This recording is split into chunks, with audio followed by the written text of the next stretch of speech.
Bonjour à tous, bienvenue et merci d'être présents ce matin pour notre webinaire sur le RCEP, un accord qui est susceptible de créer un nouveau bloc commercial majeur sur le plan mondial en incluant notamment une puissance économique de taille qu'est la Chine.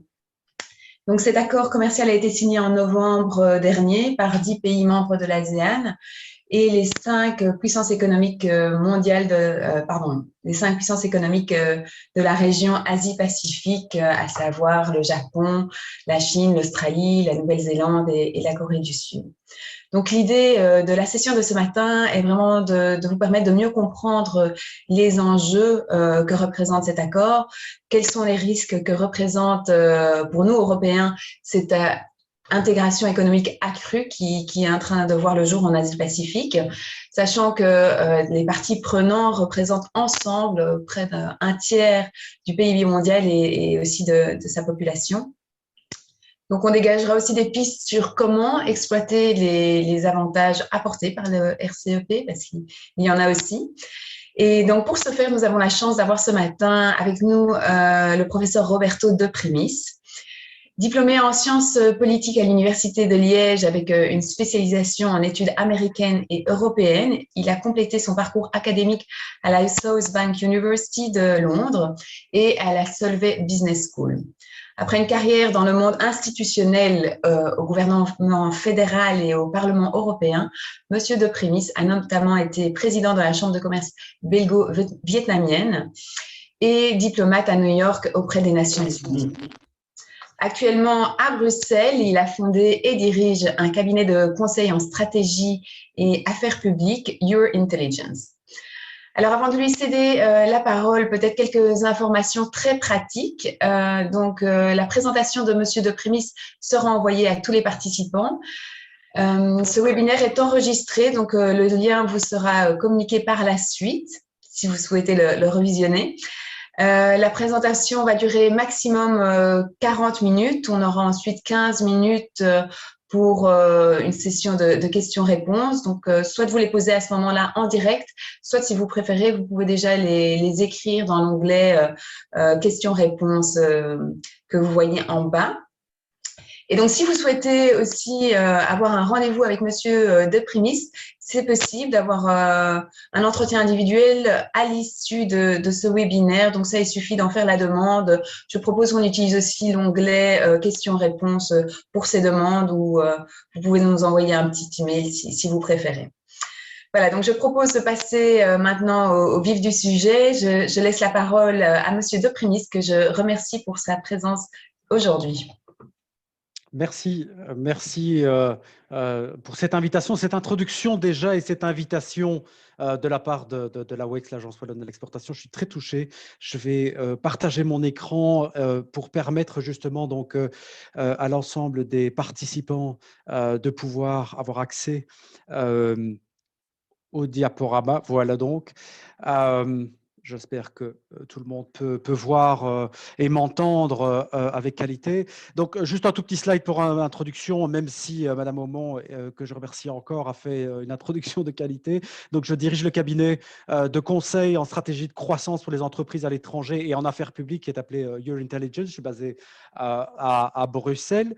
Et pour entrer dans le vif du sujet, on va avoir que quelques dizaines de minutes ensemble ce matin. Je vais essayer de me concentrer sur des aspects très importants pour les entreprises wallonnes qui exportent, de voir donc les challenges de ce RCEP. Vous l'expliquer en quelques mots. Je sais qu'il est tôt ce matin, donc je vais essayer d'être synthétique, de reprendre les points les plus importants. Donc, une première partie sur le contexte géopolitique, parce que la région change quand même pas mal. Et puis, on se rend compte aussi que la Covid-19 est venue quand même rebattre certaines cartes. Qu'est-ce que ce RCEP, qui est un accord moderne et tourné vers l'avenir? J'irai un peu plus dans les détails avec les 20 chapitres de ce RCEP. Et puis, des recommandations pour les entreprises wallonnes qui me semblent quand même opportunes. Vous verrez ça à la fin. Alors, le contexte géopolitique régional, quelques mots, vous le voyez sur la droite.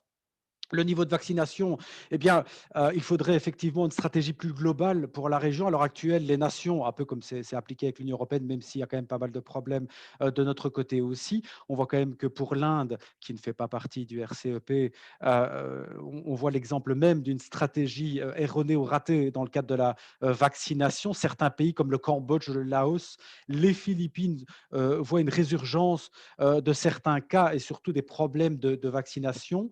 Certaines nations comme l'Australie, la Corée du Sud et Singapour devraient atteindre l'immunité collective, comme on en a souvent entendu parler ici au sein de l'Union européenne, environ 70% de la population qui est vaccinée à la fin 2021. Et pour la Chine, le Japon et l'Indonésie, on devrait arriver autour de 2022. Dans le cadre de l'économie, c'est une année de rebond, emmenée surtout par des pays comme la Chine, Singapour, le Vietnam et à moindre mesure, mais toujours intéressant, l'Inde. Le plan de relance qui a été voté, plan de relance énorme de 1300 milliards de dollars voté aux États-Unis pour relancer l'économie et postposer d'une certaine manière d'ailleurs le déclin économique des États-Unis, va aussi stimuler la croissance en Asie parce que la demande américaine va augmenter et de facto une certaine donc la manufacture et l'activité bilatérale ou multilatérale avec des partenaires asiatiques. C'est assez important à le relever. Dans le cadre du contexte géopolitique toujours, il y a des tensions et des problèmes. On le voit, dans la région, il y a des puissances nucléaires. Il y a aussi une activité cyber, sous la forme de cyberattaques et cyberespionnage, emmenée par des nations comme la Chine, l'Inde, le Vietnam et surtout la Corée du Nord. Vous voyez ce qui se passe avec la ville de Liège ces jours-ci, qui a été fortement attaquée et qui voit ses services complètement bloqués. Eh bien, certaines nations de la région commencent à être soit attaquantes, soit attaquées. Et donc, cette question-là ne doit pas être minimisée. Il y a aussi des problèmes en mer de Chine méridionale parce qu'il y a l'action déstabilisante pardon, de Beijing, notamment avec la création d'îlots artificiels. On pense aux îles Spratly et une flotte américaine qui est présente dans la région. Et puis Taïwan, n'oublions pas Taïwan, qui demeure quand même un point focal de tension politique et militaire. C'est assez important. Alors, dernier point en ce qui concerne le contexte géopolitique de la région, le Japon est en train de changer d'attitude puisqu'il est en train de se réarmer. Il a un voisinage assez tendu, notamment avec la Chine et la Russie. Il y a quand même le quid des Jeux Olympiques. On ne sait pas encore comment est-ce qu'ils vont se dérouler. Normalement, là maintenant, ils vont se dérouler. C'était un questionnement ces derniers temps, mais normalement, ça devrait être sûr et certain. Il y a des tensions sino-australiennes. On l'a vu, Canberra, qui a des difficultés entre choisir sa fidélité économique avec la Chine et sa loyauté politique avec Washington. La Birmanie, c'est toujours une crise qui perdure. En Corée du Sud, il y a un dialogue très fort ces derniers temps avec Washington. Il y a un réinvestissement de Washington qu'il a bien compris pour ne pas perdre son rôle dans la région. On reviendra là-dessus un peu plus tard dans les impacts du RCEP. Et il y a aussi une demande interne des exportations qui sont en pleine croissance ces derniers mois en Corée du Sud. Donc, ce sont des bons signes. Et pour le Vietnam, c'est une des grandes surprises. Très bonne gestion de la pandémie et une bonne stabilité politique ainsi qu'une croissance économique qui était déjà là pendant la pandémie, mais surtout qui maintenant continue à s'intensifier. Juste une petite annotation, c'est que les Jeux de l'Asie du Sud-Est, donc c'est les Jeux de l'ASEAN, une sorte un peu de mini-Jeux olympiques, ont été postposés à 2022, signe que le Vietnam veut vraiment éviter toute recrudescence ou tout risque lié à la pandémie. Alors maintenant, venons-en vraiment au point central de cette conférence. Qu'est-ce que le RCEP? Vous n'en avez peut-être pas encore entendu parler, donc je vais essayer d'être le plus clair possible. Ça a été signé il y a quelques mois, le 15 novembre 2020. Ça, euh, sa signification, c'est Regional Comprehensive Economic Partnership. Donc, c'est un partenariat régional économique global entre 15 nations que vous voyez sur la droite donc de votre écran. À la base, les 10 nations membres de l'ASEAN, donc l'association des nations de l'Asie du Sud-Est, où on retrouve la Birmanie, le Laos, la Thaïlande, le Cambodge, le Vietnam, Brunei, la Malaisie, Singapour, l'Indonésie, et on y ajoute, comme le disait Madame Auman tout à l'heure, la Chine, la Corée du Sud, le Japon, l'Australie et la Nouvelle-Zélande. C'est vraiment de très longues années de négociations qui ont abouti à cet accord très important. Et le but est de créer donc une zone de libre-échange entre ces 15 nations-là. Et l'accord porte essentiellement sur une baisse des droits de douane pendant plusieurs années. Donc, ça va s'étaler pendant plusieurs années et ça touchera plus de 80%, on dit environ 86% pardon, de produits échangés à travers cette zone-là, hors biens agricoles. On y reviendra parce que c'est assez important ça aussi. C'était la raison pour laquelle notamment l'Inde ne fait pas partie, vous le voyez sur la droite de votre écran, elle n'apparaît pas au sein même du RCEP. Alors, il faut un processus parce que les 15 nations ont signé, mais maintenant il faut qu'elles ratifient, en d'autres termes, que leur Parlement en fait vote l'accord et adhère. Donc, il faut un minimum, donc que 6 pays de l'ASEAN, donc cette association des nations de l'Asie du Sud-Est, donc 6 pays de l'ASEAN et 3 pays de non-ASEAN ratifient, pardon, et la volonté des signataires est qu'au 1er janvier 2022, tout soit en ordre, donc encore quelques mois, et cet accord devrait entrer en fonction. Actuellement, donc maintenant au mois fin juin 2022, deux nations ASEAN l'ont ratifié, Singapour et la Thaïlande, Vietnam est en bonne voie, et deux nations non ASEAN, la Chine et le Japon. Petite information, si d'autres nations veulent y entrer, elles devront attendre, donc demander l'adhésion, elles devront attendre 18 mois après l'entrée en vigueur du RCEP. Donc, si on projette ça à une entrée en vigueur au 1er janvier 2022, notamment normalement vers la mi-2023, pourquoi pas les États-Unis, pourquoi pas d'autres nations à travers l'Asie, pourquoi pas la Russie, devraient donc attendre mi-2023 pour pouvoir demander une adhésion et puis après alors faire la ratification au sein même de leur Parlement.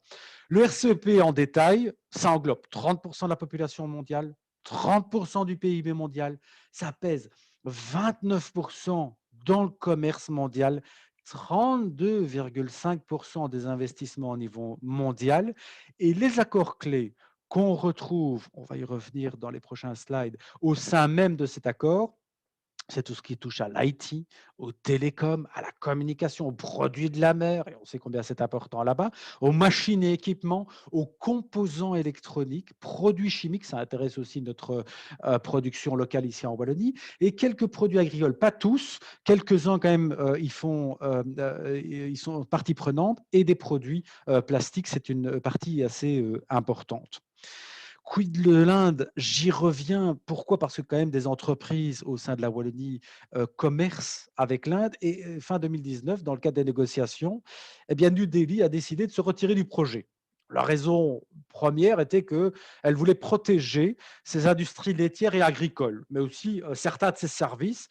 Pourquoi? Parce qu'elle a une balance commerciale négative avec 11 des 14 signataires et elle avait peur justement que cet accord ne vienne justement déstabiliser dans un effet redistributif, qu'elle ne vienne déstabiliser son économie. Donc la volonté de l'Inde a été de ne pas participer, mais il y a une clause où elle n'est pas obligée d'attendre les 18 mois pour faire partie en fait de cet accord. Néanmoins, il y a un message qui est envoyé et qui peut, sur le plan économique et sur le plan politique, enfin, il est important à être soulevé, notamment pour vous, investisseurs, parce que ça donne une image aussi de l'Inde et peut-être d'un problème de leadership à New Delhi.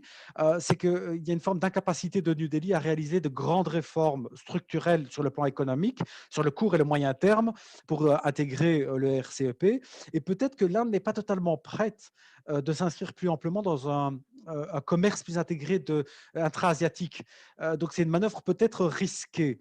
L'Inde reste une puissance, une très grande puissance en devenir. Elle a tous les atouts pour, mais on voit avec cet exemple qu'elle a voulu se protéger, mais peut-être elle n'ose pas faire le grand saut. Elle a ses raisons, pas de jugement de valeur ici, mais il est important pour moi en tant qu'analyste stratégique, analyste de risque, de soulever ce point-là pour protéger vos intérêts au mieux. Et on le voit d'ailleurs qu'il pourrait y avoir un impact sur le réseau Indo-Pacifique entre l'Inde, le Japon et l'Australie qui formait une trilogie assez intéressante jusqu'ici. Alors, maintenant, passons au point au point même de l'accord, que j'ai repris point par point, que j'ai essayé d'analyser pour vous, euh, de digérer et de vous le rendre plus facile à comprendre, surtout parce qu'il n'est pas encore appliqué. Et on n'en voit pas encore, on en voit les contours, mais on n'en voit pas encore de quelle manière totalement il pourrait avoir des conséquences. Tout d'abord, cet accord, il repose sur 4 grands mots-clés. Il est moderne, il est complet, il est basé sur la haute qualité et sur le bénéfice mutuel. Donc moderne parce qu'il prend en considération plein de nouvelles réalités comme l'e-commerce, complet parce qu'il y a 20 chapitres qui couvrent quasiment tous les secteurs importants. Dans les prochains slides, je reviens majoritairement sur ces 20 chapitres. Haute qualité parce qu'il se veut booster la concurrence et augmenter la productivité avec un caractère durable au sein même de la région RCEP.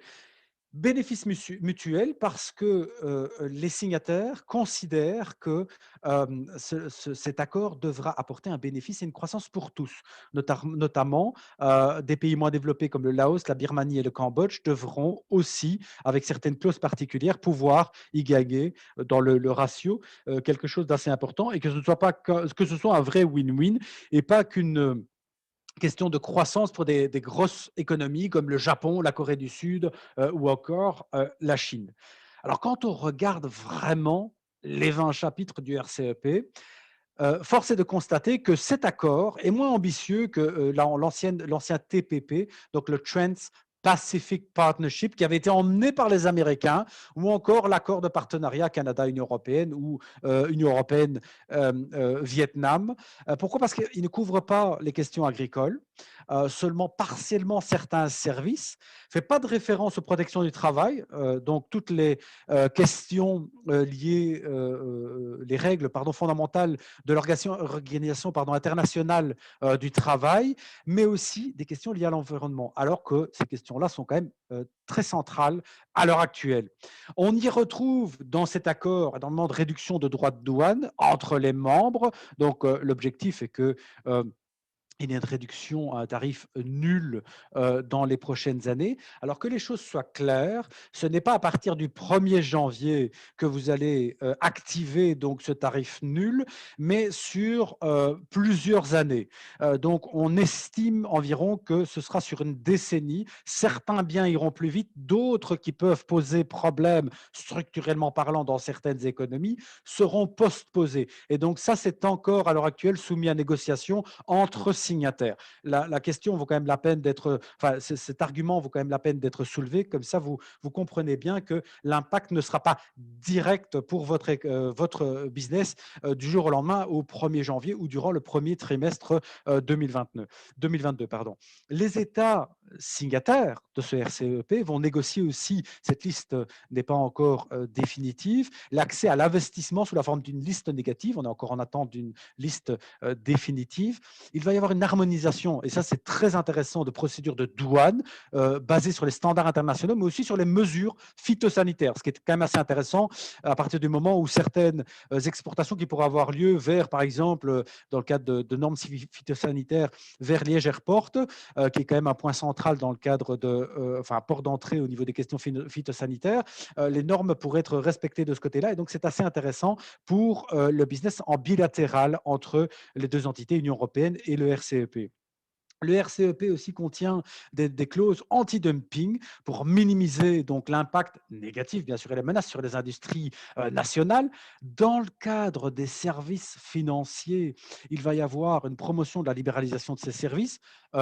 Petit à petit, bien sûr, parce qu'il ne faut pas que ça mette à mal les économies locales. Et d'ailleurs, les régulateurs nationaux, ils pourront intervenir afin de sauvegarder l'intégrité et la stabilité de leur système financier. Dans le cadre des télécoms, ça c'est intéressant, il y a un encouragement pour une coopération renforcée dans la région, mutualisation des câbles sous-marins, où passent 95% en fait des données, les données qui sont fondamentales à l'heure actuelle, le roaming qui pourrait s'imposer, un peu comme on le voit à l'heure actuelle dans nos contrées européennes, comme ça fonctionne très très bien, et l'accès partagé à des antennes dans le cadre de la 4G et pourquoi pas dans quelques années à l'accès de la 5G. Toujours dans les 20 chapitres de ce RCEP, il y aura une liberté de mouvement, pas comme celle que l'on voit au sein de l'Union européenne, mais de manière un peu différenciée. Donc, c'est-à-dire qu'un chapitre permet maintenant de faciliter l'entrée et la présence temporaire temporaire de personnes dans le cadre pardon, de leur activité commerciale. Dans le cadre des investissements, il y a un chapitre entier qui vise à créer un environnement assez propice aux investissements, mais basé sur 4 piliers. La protection, la libéralisation, la promotion et la facilitation des investissements directs, donc les FDI comme on les appelle souvent, entre nations. Au niveau de la propriété intellectuelle, le fameux IP, de ce côté-ci, on parle d'une approche équilibrée et inclusive afin de protéger les droits de la propriété intellectuelle dans la région.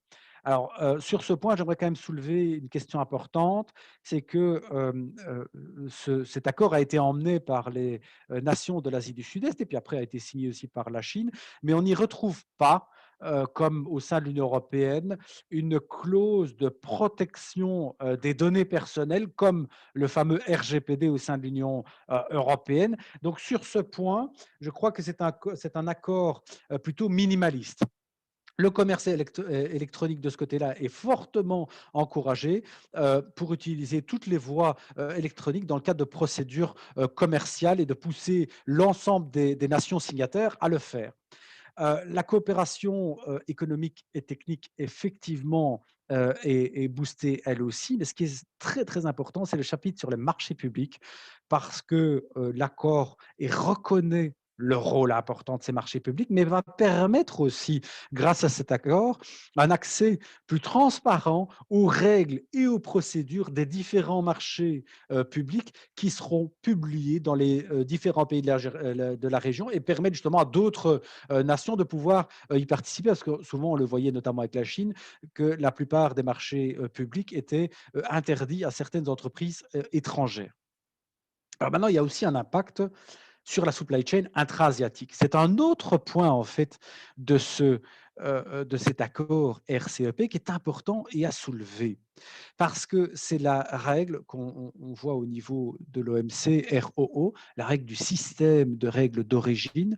Donc, en d'autres termes, si un produit a été réalisé, produit à minimum 40% au sein de la zone RCEP, il se verra donc décerner un certificat Made in RCEP qui va lui permettre d'avoir un accès de type duty free au sein de la zone. Et on pourrait peut-être avoir, à terme, dans les 5 à 10 ans, ce qu'on a vécu au sein de l'ALENA, l'accord de libre-échange nord-américain. Donc, c'est-à-dire que beaucoup de nouveaux producteurs ont été s'installer au Mexique, où ils avaient une main-d'œuvre à moindre coût, mais hautement dotée sur le plan qualitatif, et ils entraient sous la forme duty-free sur les marchés canadiens et américains.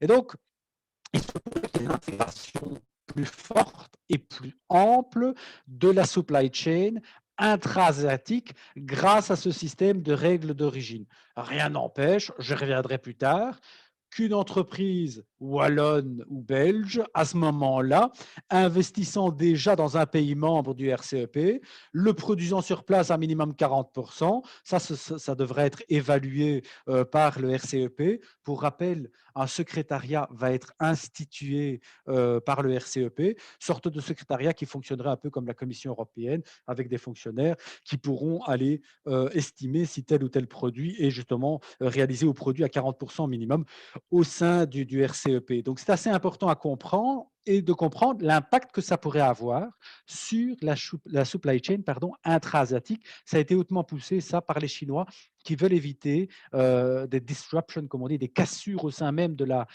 chaîne d'approvisionnement, comme on l'a vécu pendant la pandémie récente qui n'est pas encore totalement terminée. On le voit encore avec des problèmes d'approvisionnement, notamment dans certaines matières premières. Alors, maintenant, ce qui est important de voir, et c'est important pour vous de comprendre, ce sont les impacts de ce RCEP. Alors, la plupart des signataires, ils ont déjà des accords entre eux, des accords bilatéraux. Mais par contre, ce qui est intéressant, c'est que certaines nations, Chine, Japon, Japon, Corée du Sud, eux n'ont pas encore d'accords bilatéraux. Donc là-dessus, au sein même de ces nations-là ou de ces binômes-là, il pourrait y avoir un boom. Donc gardez l'œil ouvert, vous qui investissez ou produisez ou allez peut-être décider d'investir prochainement, ces points-là Beijing, Tokyo, Séoul sont des points stratégiques pour vous sur le court et le moyen terme à réfléchir. Alors, le RCEP, effectivement, est un projet politique de la part de la Chine qui voulait asseoir son hégémonie, mais on le verra un peu plus tard aussi, c'est quand même une volonté à la base et une stratégie à la base de l'ASEAN. Par contre, ce qui est important, c'est qu'au sein même du RCEP, il va y avoir l'harmonisation de certaines normes d'ici 2 à 5 ans, dans le cadre du travail, dans le cadre des télécoms. Et Pékin pourrait très certainement exercer son influence en tant que poids lourd dans la région sur l'adoption d'un système normatif qui serait peut-être plus en phase avec sa vision du leadership et du monde. Donc ça aussi, c'est peut-être à voir de quelle manière l'impact de la Chine au sein du RCEP d'ici à 5 ans pourrait marquer peut-être les normes intra-asiatiques. Ça va être important à suivre aussi dans le terme régulatoire et que ça pourrait avoir aussi un impact sur votre système business ou votre modèle business dans la région. Et donc, c'est quelque chose à suivre avec un consultant stratégique ou avec un bureau d'avocat. L'absence de l'Inde pose quand même problème parce que certains sont désireux de commercer avec New Delhi et la question vaut la peine d'être posée. Est-ce qu'il y a ou pas un affaiblissement donc avec l'absence de l'Inde. Là, la question reste totalement ouverte. On le verra au premier trimestre 2022 et dans les mois qui suivront.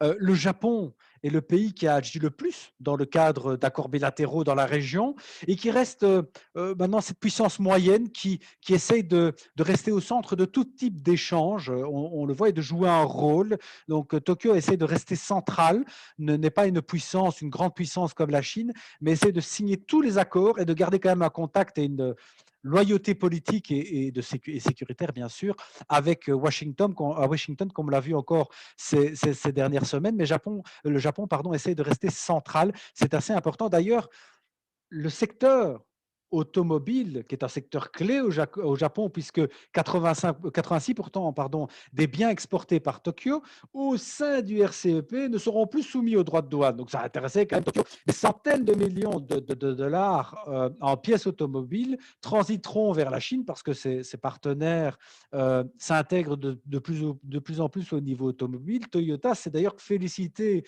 de l'accord et peut-être, on va le voir dans les prochains slides, cela va poser problème pour certains producteurs européens de pièces automobiles.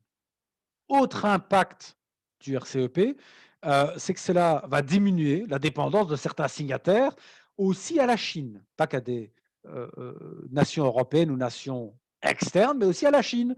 Donc peut-être que l'offre de biens avec le ROE, la règle d'origine, va peut-être permettre à certains pays d'aller disons, se fournir sur d'autres marchés manufacturiers. Pourquoi pas vers le Vietnam? Pourquoi pas vers la Birmanie, le Laos ou le Bangladesh? La question reste ouverte et je crois qu'elle vaut vraiment la peine d'être posée par certaines entreprises commerçants en intra-asiatique.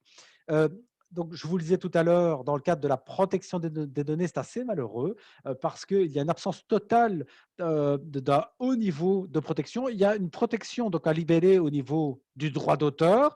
Donc, je me suis informé sur ces questions-là. Mais par contre, dans le cadre de la protection des données, tout ça emmené par la Chine, cet accord est assez pauvre. Moi, je me suis posé la question de l'impact de ce RCEP. Voyant des grandes économies asiatiques comme Chine, Corée du Sud et Japon, je me demande si à l'horizon 2030, il n'y aurait pas un grand accord commercial qui verrait cette trilatérale, comme par le passé, on voyait une trilatérale Washington, Bruxelles, Tokyo, et pourquoi pas Beijing, Séoul, Tokyo, qui animerait ce recentrage en fait de l'économie mondiale. C'est tout à fait possible et pourquoi pas à l'horizon 2030. Alors, dans les questions stratégiques aussi de l'impact du RCEP, peut-être moins économique et beaucoup plus politique, mais on le sait combien la politique est liée à l'économie, c'est l'isolement, en fait, de Taïwan. Alors, dans une perspective chinoise, Taïwan fait toujours partie du RCEP parce que c'est le système d'une Chine, mais si on regarde bien, en fait, sur les cartes, Taïwan n'y apparaît pas. Il faut comprendre aussi que 40% des exportations taïwanaises vont vers la Chine, la Corée du Sud et le Japon, donc avec majoritairement les industries pétrochimiques et textiles, et elles vont peut-être en souffrir dans un premier temps. Et je me pose la question, est-ce que Washington ne va pas tenter de signer un accord bilatéral de libre-échange entre Taipei et Washington. Je me pose la question, peut-être pour rééquilibrer les choses, notamment sur tout ce qui touche aux semi-conducteurs et peut-être des questions technologiques. Mais là, la question reste totalement ouverte. Il faudrait voir comment Taïwan pourrait y perdre sur le court terme dans la pétrochimie et dans les textiles après l'adoption du RCEP. Alors après, donc avoir vu tous ces impacts, je vais m'atteler à regarder trois grands acteurs, la Chine, l'Union européenne et Washington, pour voir comment ils ont un impact négatif ou positif par cet accord. Tout d'abord, est-ce que c'est une victoire pour la Chine? Donc je vous rappelle, c'est bien un projet de l'ASEAN, le RCEP. Donc quand j'entends que c'est une victoire de la Chine, ça ne l'est pas. Peut-être sur un plan des règles à l'horizon 5 ans où elle pourrait avoir une grande influence donc, en matière régulatoire et de règlement, là peut-être la Chine aura son poids. Par contre, grâce à son poids économique et même politique, parce qu'elle a prêté beaucoup d'argent à certains membres du RCEP, elle va donc avoir très certainement une influence sur les standards et les régulations, comme elle tente déjà de le faire le long de la nouvelle route de la soie. Donc, euh, la Chine, de ce côté-là, peut être une grande gagnante, mais sur les 2 à 5 ans à venir, peut-être pas tout de suite comme ça, avant l'adoption et l'application totale du RCEP. L'Union européenne, là, ici, je suis beaucoup plus mitigé. Malheur pour nous, il y a une diminution de l'influence économique de l'Union européenne dans la zone Asie-Pacifique, parce que pas mal de signataires du RCEP vont peut-être tendre à importer plus au sein de leur zone avec des biens moins chers que de se tourner vers des partenaires européens historiques, notamment, comme je vous le disais tout à l'heure, pour les pièces automobiles. Et d'ailleurs, la règle du pays d'origine, le ROO, fait que peut-être certaines entreprises wallonnes, notamment peut-être vous qui écoutez à l'heure actuelle, qui commercent avec Singapour et le Vietnam et vous manufacturez de ce côté-là, eh bien, si vous produisez sur place avec un bien minimum 40% sur place, vous pourriez avoir le Made in RCEP qui vous permettrait donc de pouvoir utiliser le duty free, le système intra-RCEP. Pourquoi pas? Il faut aussi stratégiquement que vous le voyez dès maintenant avec vos partenaires sur place. Il faudra aussi qu'à terme, l'Union européenne accélère, comme le fait le Japon, je vous l'expliquais, comme puissance moyenne, l'Union européenne qu'elle accélère peut-être d'autres accords. Elle est en train de relancer, parce qu'il y a une porte ouverte de New Delhi à l'heure actuelle, les négociations pour un accord bilatéral de libre-échange entre l'Inde et l'Union européenne. Mais la question, il y a eu la signature entre l'Union européenne et la Chine pour l'accord de libre-échange, mais on voit bien que ça bloque au niveau du Parlement européen, notamment sur les questions des droits de l'homme. Maintenant, je vois aussi que sur les questions liées à un accord avec avec les États-Unis, là aussi, l'Union européenne devrait y réfléchir pour peut-être avoir beaucoup plus de poids, notamment dans l'écriture de normes et de standards internationaux, et de venir faire un contrepoids avec ce RCEP, mais là aussi, les deux parties quand même restent distantes sur le plan du partenariat transatlantique et les discussions n'ont pas été relancées. Alors, troisième pilier, à côté de tout ce RCEP, de la Chine, de l'Union européenne, ce sont les États-Unis. Alors, les États-Unis, maintenant, ils sont en train de se rendre compte qu'ils doivent quand même ajuster leur politique asiatique en reconnaissant, un, le rôle accru de la Chine, deux, la maturité de l'ASEAN, on le voit avec la signature de cet accord, et surtout la baisse de leur influence économique dans cette région-là. Alors, ils ont plusieurs options. Soit ils relancent et ils retournent l'ancien TPP, Trans-Pacific Partnership, qu'ils avaient lancé, qui maintenant est devenu CTPP, et ils y incluent d'autres nations, comme les Philippines, la Corée du Sud, la Thaïlande, pourquoi pas le Royaume-Uni en post-Brexit, et les Philippines, et l'Indonésie, pardon, qui est quand même une puissance régionale assez importante. Ou alors, ils jouent la carte de la sécurité, comme ils le font avec le Japon et d'autres nations, et ils signent des accords sécuritaires avec des pays clés, et ils y couplent des conditions économiques. Toutes ces options-là sont à l'étude à l'heure actuelle à Washington, mais rien n'est engagé ou réalisé jusqu'ici. Il y a aussi une question ouverte sur les investissements. En d'autres termes, si le RCEP va s'étendre un jour à la facilitation des flux de capitaux, est-ce que certaines nations qui investissent et qui commercent énormément avec les États-Unis ne vont peut-être pas se tourner plus vers le RCEP dans les 5 à 10 ans. Ça aussi, ça pourrait être un revers pour Washington et c'est une question qui commence à titiller les autorités commerciales, ou en tous les cas les personnes qui gèrent le commerce à Washington. Alors maintenant, avant de donner quelques recommandations aux entreprises wallonnes. Regardons un peu les gagnants et les perdants de cet accord. Tout d'abord, la Corée du Sud, qui est un des grands gagnants avec l'abaissement des droits de douane, parce que le Japon, qui est un des plus grands, le troisième partenaire au niveau commercial avec le Japon, le gain va être assez considérable, en milliards de dollars, comme on le voit, 2,2 milliards de dollars de gains avec l'abaissement ou tout simplement passage à zéro des droits de douane. Et les biens boostés grâce pour la Corée du Sud, ce seront les équipements électriques, la production de biens plastiques et de produits chimiques. Mais ce n'est pas le seul pays qui gagne.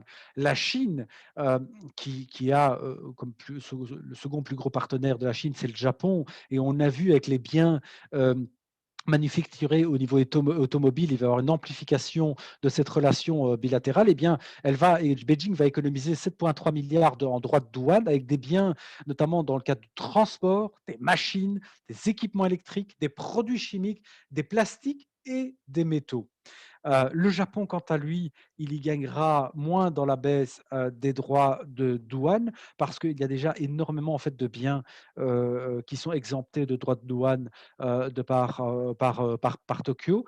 Mais au niveau des biens qui gagneront le plus au niveau de l'exemption de ces droits de douane, on y retrouve les biens textiles et les chaussures qui proviennent de la Chine et les produits agroalimentaires qui proviennent de la Corée du Sud. Euh, Dernier point dans le cadre des winner-loser. En matière de commerce, le Japon sera le grand gagnant, on l'a vu, parce qu'il a une balance commerciale extrêmement positive avec la Chine et la Corée du Sud, et ce RCEP va amplifier la tendance. Il faudrait voir aussi comment l'intégration de certains blocs à l'est et au sud du RCEP ne vont pas s'intégrer de plus en plus avec les volumes d'investissement et avec l'intégration encore plus accrue intra-asiatique de cette supply chain. Le RCEP pourrait peut-être encore avoir des effets redistributifs au niveau des investissements et de la supply chain qui vont faire que peut-être au niveau politique, les nations vont beaucoup plus s'y retrouver. Et donc, tout cet équilibre, quand on regarde un peu une carte du monde, on voit à chaque fois qu'on est sur le méridien de Greenwich et à chaque fois on voit l'Union européenne, et bien le balancier qui va de plus en plus vers l'Est est en train de vraiment s'installer de ce côté-là. Il y a une amplification de cette tendance avec le RCEP qui devrait entrer en fonction, j'utilise bien le conditionnel, le 1er janvier 2022. Alors, dans les conclusions qui me semblent vraiment importantes pour les entreprises wallonnes, euh, il y a des positions qui vont être différentes d'un marché à l'autre, d'un secteur à l'autre. Tout d'abord, les entreprises wallonnes qui sont déjà présentes sur la Chine, le Japon, le Vietnam et la Corée du Sud, elles doivent garder des positions longues, comme on parle en business. Et donc, si nécessaire, si elles ont les moyens et la capacité dans le cadre de leur risk management, d'accroître leurs expositions et leurs investissements. Les entreprises wallonnes, d'ailleurs, qui désirent s'ouvrir au marché asiatique, doivent segmenter avec précaution le secteur, mais on a des atouts dans la chimie, le plastique ou les machines. On le voit dans certaines nations. Donc, on a des atouts à faire valoir dans certaines nations et le fameux RO, la règle du pays d'origine, donc, et donc l'intégration beaucoup plus accrue d'une supply chain intra-asiatique. Donc, je crois que beaucoup d'entreprises wallonnes ont des avantages comparatifs à faire valoir. Un risque persiste quand même dans certaines nations comme le Laos et les Philippines, on le voit avec la résurgence de certains variants du Covid et des problèmes de vaccination qui posent un problème sur la stabilité sociale, politique et sanitaire.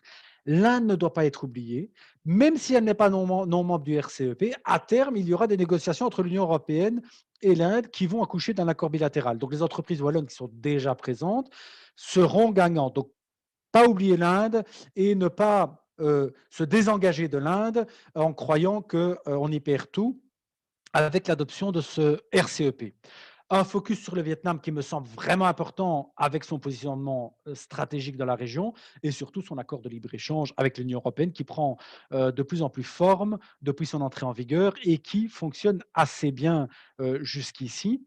Autre point stratégique qui me semble important, bien que l'environnement ne soit pas inclus dans le RCEP, les entreprises wallonnes qui ont beaucoup d'atouts de ce côté-là, elles peuvent jouer un rôle dans la région. Pourquoi? Parce que notamment la Chine, et pas que, je prends Beijing comme exemple parce qu'ils ont présenté un plan qui s'appelle China 2060 pour la décarbonisation à l'horizon 2060 de la Chine.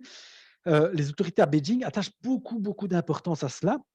D'autres nations vont emboîter le pas, notamment le Vietnam à moindre mesure, mais ça les intéresse énormément. Et on a donc un rôle à jouer là-dedans, peut-être pas au sein du RCEP, mais dans les questions environnementales. Donc, je dirais vraiment à toutes les entreprises, notamment aussi à l'épuration d'eau et autres, je dirais vraiment à toutes les entreprises wallonnes qui sont actives là-dedans, de ne vraiment pas croire qu'il y a un problème d'opportunité, mais justement, il y a une porte ouverte d'opportunité dans les années à venir dans toute cette région-là. Dans tout ce qui touche à la supply chain, là par contre, il va falloir repenser stratégiquement son approvisionnement parce que un plan, me semble-t-il, avec la règle du pays d'origine et peut-être une amplification donc de la supply chain dans la région, donc intra-asiatique, peut-être qu'un plan stratégique de la part d'entreprises wallonnes qui sont exposées dans la région va devoir être évoqué dès maintenant pour ne pas avoir des problèmes soit d'approvisionnement ou soit de coûts dans la région. Donc, toutes ces questions-là restent ouvertes. Et donc, me semble-t-il, c'était vraiment les questions qui me semblaient fondamentales et importantes à soulever dès maintenant pour vous. Bien sûr, c'est humblement que j'ai soulevé toutes ces recommandations auprès de vous. J'ouvre maintenant, bien sûr, le panel. Je coupe mon écran et j'ouvre les panels, bien sûr, à toutes les entreprises à me poser des questions. Je rappelle, comme disait Madame Aumont tout à l'heure, sans le moindre problème. Vous m'ajoutez sur LinkedIn, vous me poserez des questions. Il y a des bureaux, il y a après cet échange collectif, il pourrait y avoir des questions en individuel, en face-to-face, sans le moindre problème. Mais voilà, je remercie donc encore la WEX pour cette opportunité. J'espère que la présentation fut assez complète, mais je m'ouvre maintenant au public pour des questions. Voilà, merci beaucoup, Monsieur de Primis, pour cette analyse très intéressante et très riche. Alors, je regarde. Hop. Donc, alors, avant de passer aux questions-réponses, sachez que nos experts marchés en Belgique et aussi nos conseillers économiques et commerciaux sur la zone, nous avons un réseau très fort sur la zone Asie-Pacifique, sont à votre disposition pour vous aider dans vos projets d'exportation. Donc, il ne faut pas hésiter à les contacter. Voilà, je vois au passage et je salue mes collègues qui sont présents ce matin de Singapour, Sydney, Bangkok, Ho Chi Minh Ville aussi, je pense, Manille, Séoul et Jakarta. Ils sont aussi là, donc si vous avez des questions, vous pouvez les adresser soit à Monsieur de Primis ou à mes collègues du réseau. Sachez aussi qu'on organise toute une série d'actions sur la zone, donc si vous voulez être tenu informé, vous pouvez soit nous suivre sur LinkedIn ou consulter notre site internet. Alors, je vais laisser maintenant la place aux questions. Je vois qu'il y en a déjà plusieurs qui ont été écrites. Est-ce que vous voyez un impact particulier du RCEP par rapport à Hong Kong, la situation à Hong Kong? Alors là, c'est une question qui est hautement politique. On le voit comment réagit la Chine. C'est un dilemme à l'heure actuelle entre l'ensemble des parties prenantes. Je crois que la Chine a été assez claire dans sa manière de gérer la crise. Donc, elle n'a pas eu peur de montrer de quelle manière elle pouvait essayer de réfréner les soulèvements sociaux qu'il y avait sur place. Je ne crois pas qu'il y aura d'impact, tout simplement. Et puis, on le voit avec Taïwan, quand vous parlez aux autorités. Bon, je n'ai pas eu l'occasion de pouvoir voyager cette année-ci à cause de la Covid, mais quand je parle avec des partenaires sur place en Chine, ils considèrent que Taïwan est partie prenante du RCEP, puisqu'ils considèrent que c'est une Chine, tout comme Hong Kong, ce qui est assez normal, puisqu'il est considéré dedans. Donc, je ne vois pas nécessairement d'impact positif ou négatif, parce que l'intégration est assez complète. Je vois surtout les impacts sur d'autres nations, comme je le soulevais tout à l'heure, qui ont beaucoup à gagner dans une intégration accrue dans la région, surtout sur des questions de supply chain. Hong Kong est déjà assez développé de ce côté-là. Donc, l'impact ne sera pas, il n'y aura aucun impact majeur. Parfait. Alors, j'ai une autre question. L'exemption des barrières tarifaires intra-RCEP sera-t-elle appliquée seulement au FDI ou aussi aux activités à travers les joint ventures? Alors ça, c'est une très, très bonne question. Donc, à l'heure actuelle, dans l'accord, il faudra donc, en fonction de la personne qui a posé la question, sans le moindre problème, je pourrais aller m'informer parce que ici, j'ai essayé de soulever les 20 chapitres de cet accord-là. Donc, sont considérés dans les exemptions de droits de douane pour arriver à un taux nul. Donc, je répète bien, ce n'est pas du jour au lendemain, à partir du 1er janvier 2022 ou du trimestre 2022 qu'on va avoir un taux zéro. Ce sont les biens échangés. Il va y avoir dans le cadre des investissements une liste négative qui n'est pas encore finalisée.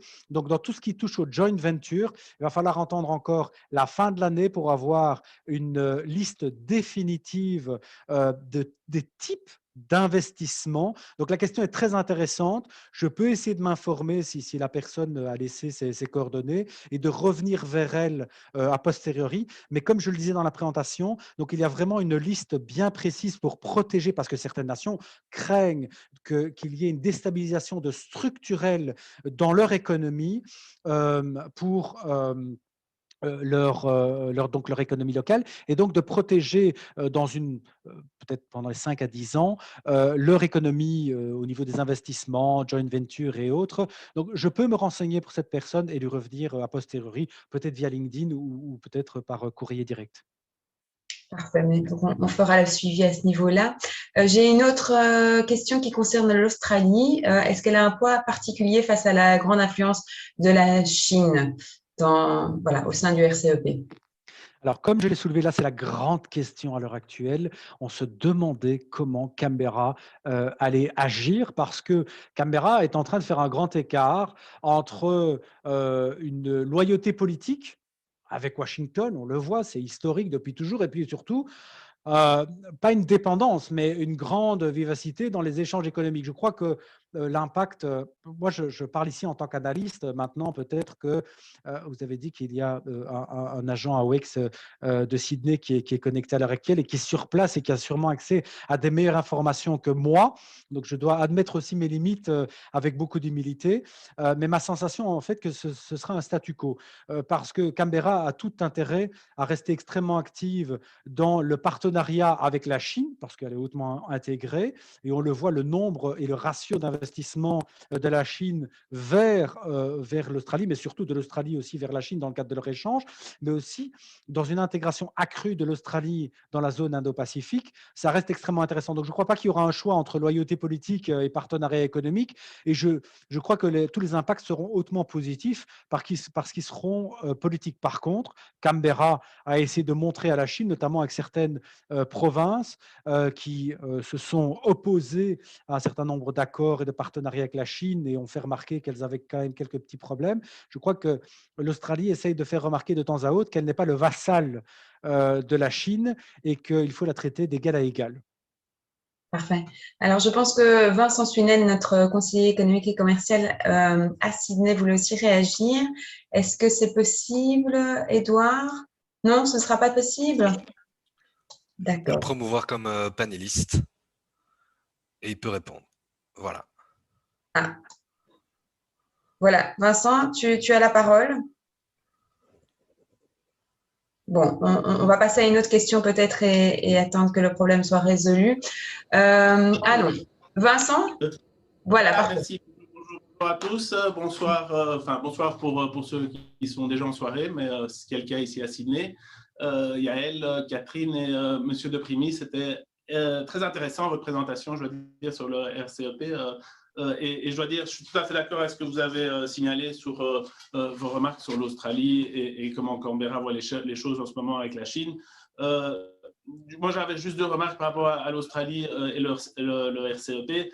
C'est que c'était important, et ça vaut pour la Nouvelle-Zélande également, c'était important pour ces deux pays d'être partie prenante de ce groupe, puisqu'ils ne sont pas dans l'ASEAN et qu'ils avaient besoin d'être dans un groupe, et je crois que c'était pour eux quelque chose qu'ils voulaient.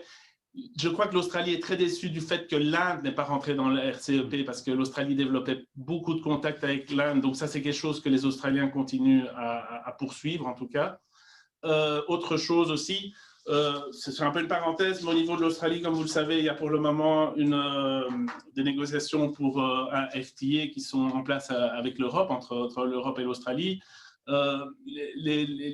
L'Australie voit aussi le fait qu'en étant dans un accord comme le RCEP, ça peut un peu mettre du poids dans la balance pour que les Européens accélèrent un petit peu pour mener à bien cet accord qui commence à avoir un peu de plomb dans l'aile à cause de la situation actuelle qui est assez compliquée au niveau du Covid, tout simplement. Et d'ailleurs, je faisais juste une petite remarque. Vous étiez très optimiste en disant que l'Australie atteindra une immunité pour 2021. Je ne pense pas que c'est le cas, en fait, quoi. Il y a du fort retard dans tout ce qui est la vaccination ici en Australie et je crois que ça va encore traîner. Donc, ça risque de poser quelques problèmes. Ce qui est clair, c'est que l'Australie, au niveau de sa relation avec la Chine, elle reste conflictuelle au niveau politique, bien entendu, mais comme vous l'avez souligné, l'économique est extrêmement important pour les Australiens et surtout, bon, il faut pas se leurrer, la principale, je dirais, les principaux échanges avec la Chine aujourd'hui, c'est l'exportation du minerai de fer de l'Australie vers la Chine, qui est vraiment le bulk des exports de l'Australie. Et à l'heure actuelle, je crois qu'il y a encore quelques belles années qui sont programmées à ce niveau-là. Bon, après, on commence à se penser, parce que la Chine commence à avoir aussi d'autres supply chains pour leur aéronord et d'autres sources aussi. Donc ça, c'est quelque chose que les Australiens regardent de très près. Mais voilà, c'était juste, j'avais pas grand-chose à ajouter de mon côté, mais c'était tout à fait exact ce que vous aviez souligné au niveau de l'Australie, en tout cas. Merci Vincent. Alors, j'ai une autre question ici. Pourquoi les produits agricoles ont-ils été exclus du RCEP? Alors, dans un premier temps, c'était dans le cadre de la négociation avec l'Inde qui craignait énormément, parce qu'elle est hautement dépendante, sa production et son PIB est hautement dépendant pour sa production, pour son économie locale surtout et son tissu local de produits agricoles, certains produits de services aussi qui sont pas mal développés en Inde. Donc, à la base, ils ont été retirés et majoritairement, je crois qu'il y a vraiment genre 10% de produits agricoles qui font partie et c'est ceux qui sont les moins risqués, les moins problématiques, qui sont plus des niches dans le cadre des économies locales. Il y avait la volonté, en fait, parce qu'on le voit quand même quand on regarde dans la région et dans les signataires, il y a quand même beaucoup de nations qui sont producteurs de biens agricoles et des fois avec des cultures assez importantes. Regardez avec le Vietnam avec le riz et d'autres nations. Et donc, c'était la production, dans un premier temps, la protection de production locale. J'ai pris l'exemple du Vietnam, il y a l'exemple qui pourrait être mis pour le Laos, le Cambodge et encore d'autres nations. Et donc, parce que tout le monde n'est pas comme Singapour et tout le monde n'est pas comme l'Australie, il fallait protéger des économies locales qui sont hautement dépendantes de monoculture ou triculture. C'est simplement ça la raison, et de ne pas créer justement une situation totalement… Enfin, que le ratio, avec des poids lourds comme la Chine et d'autres grandes économies qui sont partie prenante dans cet accord, de ne pas créer des grands déséquilibres dès le 1er janvier 2022. Donc, c'était ça, en fait, c'est ça qui est derrière cette volonté d'exclure les produits, majoritairement, je vous dis, c'est 90 ou 92% des produits agricoles qui sont exclus de cet accord, pardon. Merci. Alors, une question, quel sera l'impact pour les brasseurs et la vente de bière dans les pays de la RCEP? Alors, de nouveau, ça touche, il faudra voir de quelle manière ils produisent. Est-ce que la production est ici? Est-ce que la production est là-bas? Si elle est là-bas, en utilisant, pourquoi pas, du blé local, s'il y en a, c'est tout à fait possible. Mais j'en doute parce que si c'est un brasseur et qu'on est en Belgique, le brasseur très certainement le fait ici. N'oubliez pas qu'il est tout à fait possible de se fournir là-bas, de manufacturer une partie ici, de réexporter là-bas et d'avoir, si on a 40% minimum de production au sein même de la région RCEP, de pouvoir avoir le label ROO, donc Rule of Origin. Alors, au niveau de l'impact, là, ici, je dois quand même me renseigner parce que je n'ai pas retrouvé ce bien-là dans la liste encore jusqu'ici qui allait être évoquée.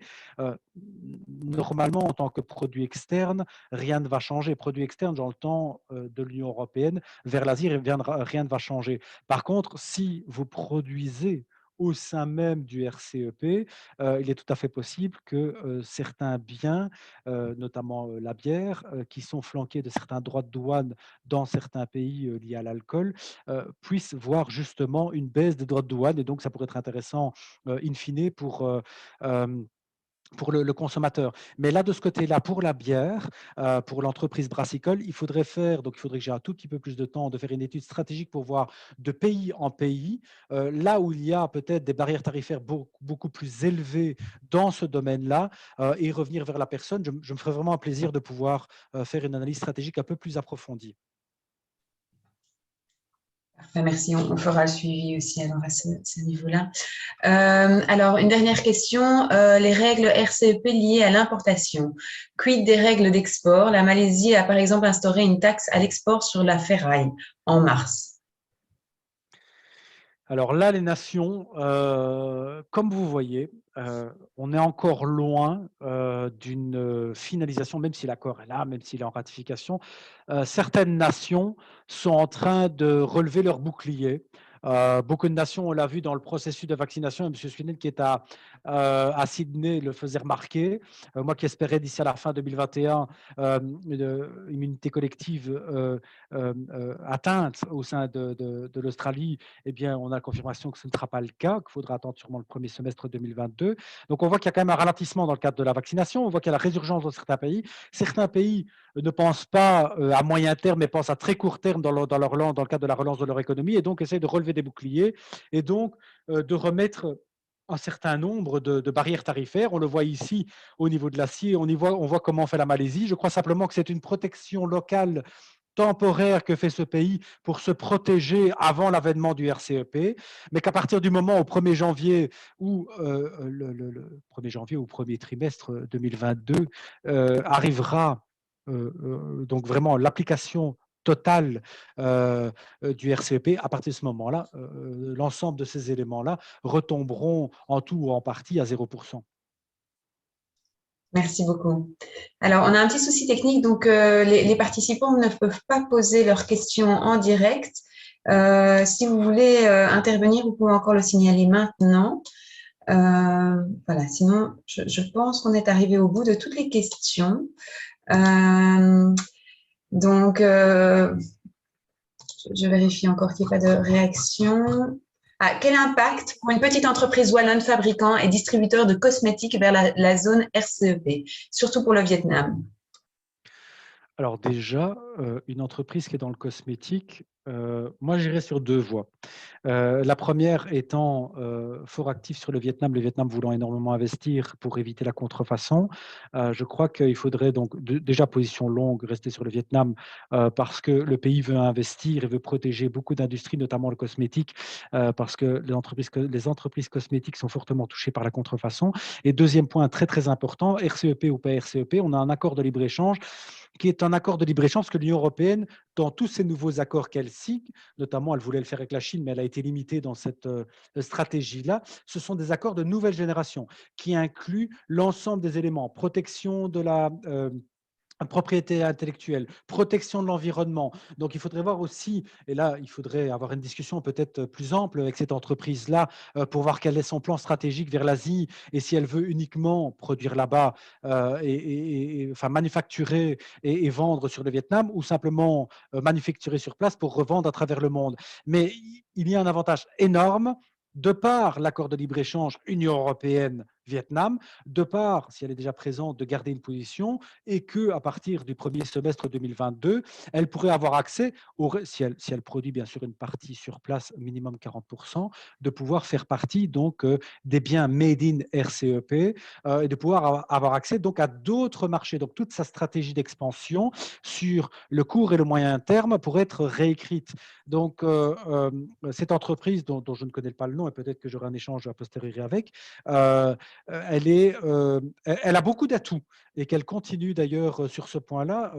Elle a beaucoup d'atouts avec différentes nations intra-RCEP sur le moyen terme. Merci beaucoup.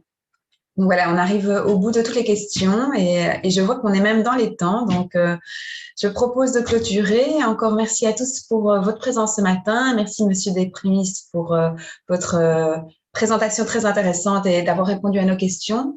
Et n'hésitez pas à nous contacter pour que ce soit nous ou Monsieur Desprimis pour toutes les questions que vous auriez pour la suite. À bientôt et bonne journée. Merci.